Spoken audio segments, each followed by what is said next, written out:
41ನೇ ಅಧ್ಯಾಯ ಸಾಯಿ ಸಚ್ಚರಿತ್ರೆ ಆಲಿ ಮಹಮ್ಮದರಿಂದ ವಿವರಣೆ ಚಿಂದಿ ಕಲವು ಜ್ಞಾನೇಶ್ವರಿ ಪಠಣ ಈ ಹಿಂದಿನ ಅಧ್ಯಾಯದಲ್ಲಿ ವಿವರಿಸಿದ ಘಟನೆ ನಡೆದ 9 ವರ್ಷಗಳ ನಂತರ ಆಲಿ ಮಹಮ್ಮದ ಅವರು ಹೇಮಾಡ ಪಂತರಿಗೆ ಭೇಟಿಯಾಗಿ ಈ ಕೆಳಕಂಡ ಕಥೆ ಹೇಳಿದರು. ಆಲಿ ಮಹಮ್ಮದ ಒಂದು ದಿನ ಮುಂಬಯಿಯ ಬೀದಿಯಲ್ಲಿ ಹೋಗುವಾಗ ಫೋಟೋ ಮಾರುತ್ತಿದ್ದವನಿಂದ ಆ ಫೋಟೋ ಕೊಂಡು ತಂದು ಬಾಂದ್ರಾದಲ್ಲಿ ತಮ್ಮ ಮನೆಯಲ್ಲಿ ತೂಗು ಹಾಕಿದ್ದರು.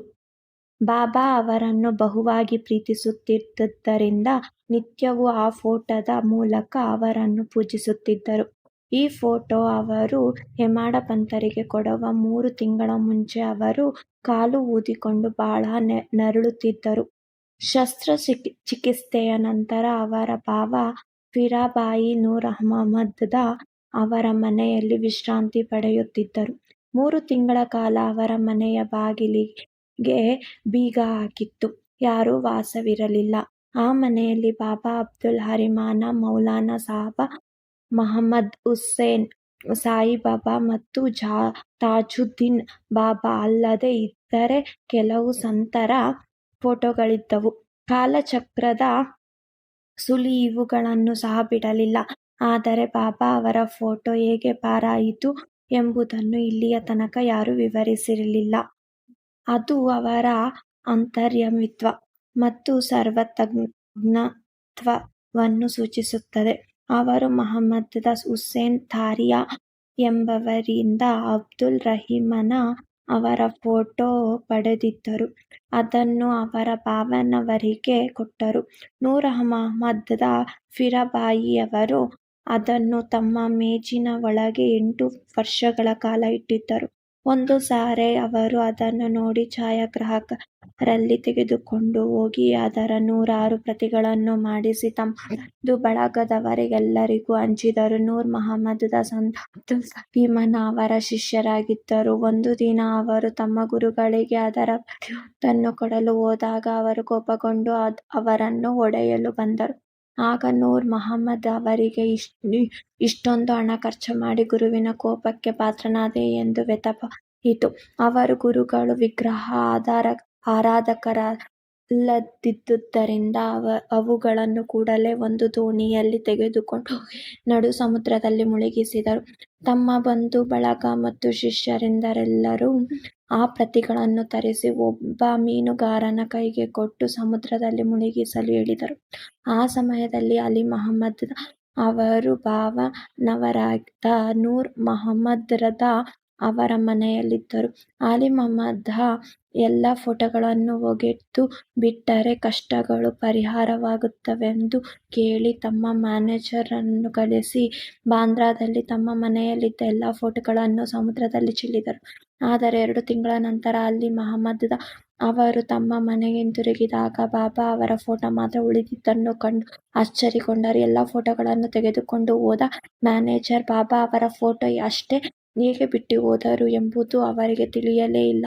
ಆಗ ವಿಚಾರ ಮಾಡತೊಡಗಿದರು. ಕೂಡಲೇ ಅದನ್ನು ತೆಗೆದು ತಮ್ಮ ಭಾವನವರು ಬಂದು ಅದನ್ನು ಸಮುದ್ರದಲ್ಲಿ ಚೆಲ್ಲಬಹುದು ಎಂದು ಭಯದಿಂದ ಗೂಡಿನಲ್ಲಿ ಬಚ್ಚಿಟ್ಟರು.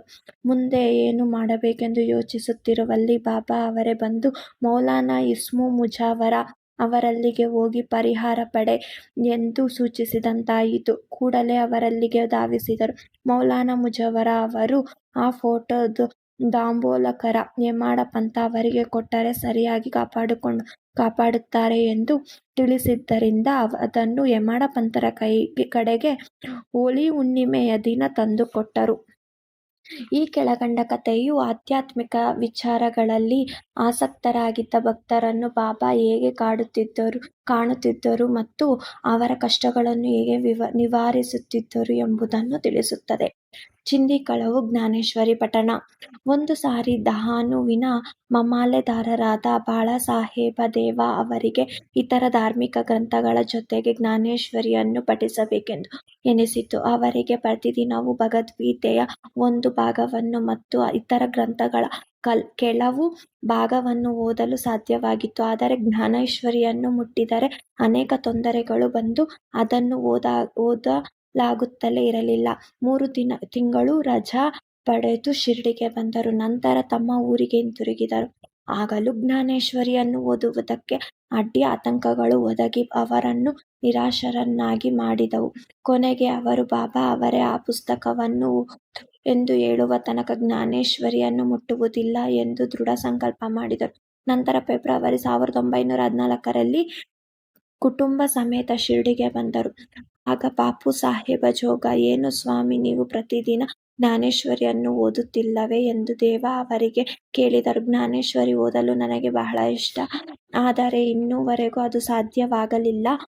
ಅದನ್ನು ಓದಲು ಬಾಬಾ ನನಗೆ ಅನುಮತಿ ಕೊಟ್ಟ ನಂತರ ನಾನು ಓದುತ್ತೇನೆ ಎಂದು ದೇವ ಉತ್ತರ ಕೊಟ್ಟರು. ಆಗ ಜೋಗ ಅವರು ಒಂದು ಜ್ಞಾನೇಶ್ವರಿ ಗ್ರಂಥವನ್ನು ತಂದು ಬಾಬಾ ಅವರಿಗೆ ಕೊಡಿ, ಅದನ್ನು ಬಾಬಾ ತಿರುಗಿ ಕೊಟ್ಟ ನಂತರ ಅದನ್ನು ಓದಲು ಪ್ರಾರಂಭಿಸಿ ಎಂದು ದೇವ ಅವರಿಗೆ ಉಪಾಯ ಸೂಚಿಸಿದರು. ಆದರೆ ಬಾಬಾ ನನಗೆ ಸ್ಪಷ್ಟವಾಗಿ ಓದು ಎಂದು ಹೇಳಿದ ವಿನಃ ನಾನು ಯಾವುದೇ ಉಪಾಯವನ್ನು ಮಾಡುವುದಿಲ್ಲ ಎಂದು ಹೇಳಿ ಬಾಬಾ ಅವರನ್ನು ನಂಬಿ ದೇವ ಸದ್ಭಕ್ತಿಯಿಂದ ಇದ್ದರು.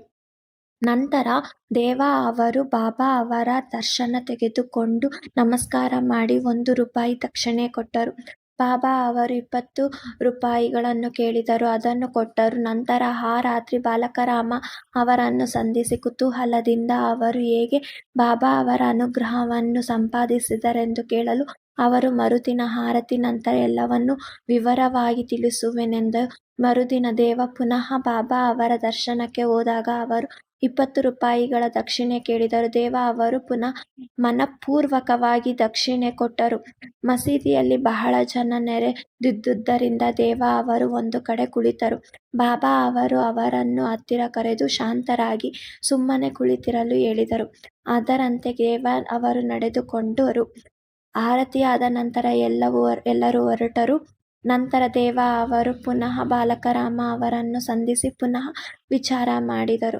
ಬಾಲಕರಾಮ ಉತ್ತರ ಕೊಡಲು ಶುರು ಮಾಡುವಷ್ಟರಲ್ಲಿ ಬಾಬಾ ಅವರು ಸೇವಕ ಚಂದ್ರನನ್ನು ಕಳುಹಿಸಿ ದೇವ ಅವರನ್ನು ಬರಮಾಡಿಕೊಂಡರು.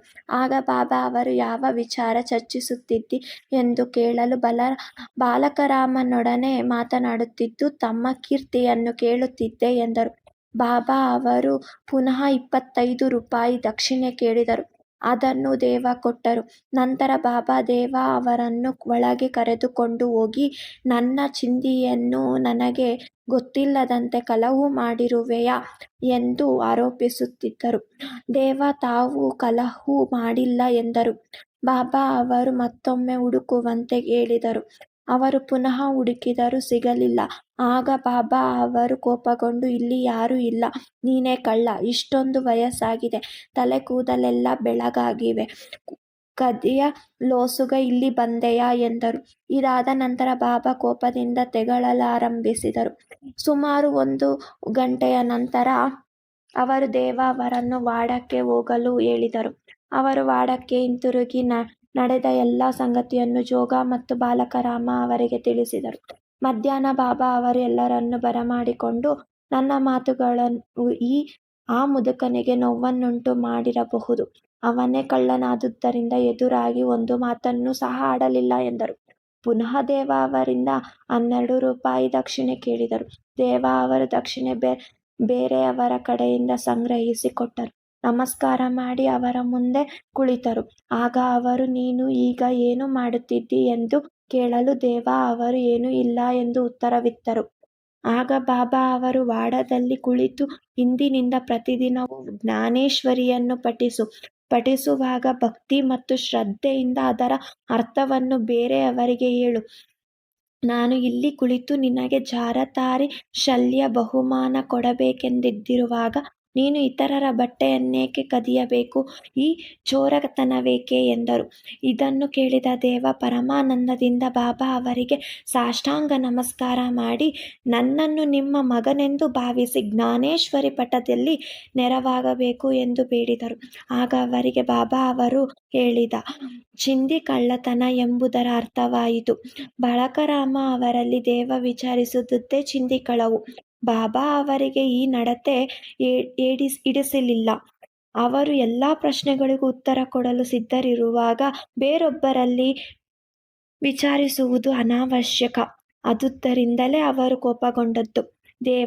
ಅವರು ಬಾಬಾ ಅವರ ಕೋಪ ಮತ್ತು ತೆಗಳಿಕೆಗೆ ಅವರಿಂದ ಕೊಡಲ್ಪಟ್ಟ ಆಶೀರ್ವಾದವೆಂದು ಭಾವಿಸಿದರು. ಈ ಸಂಗತಿ ಇಲ್ಲಿಗೆ ಮುಗಿಯಲಿಲ್ಲ. ಬಾಬಾ ಅವರು ಓದಲು ಆಜ್ಞಾಪಿಸಿ ಸುಮ್ಮನಾಗಲಿಲ್ಲ.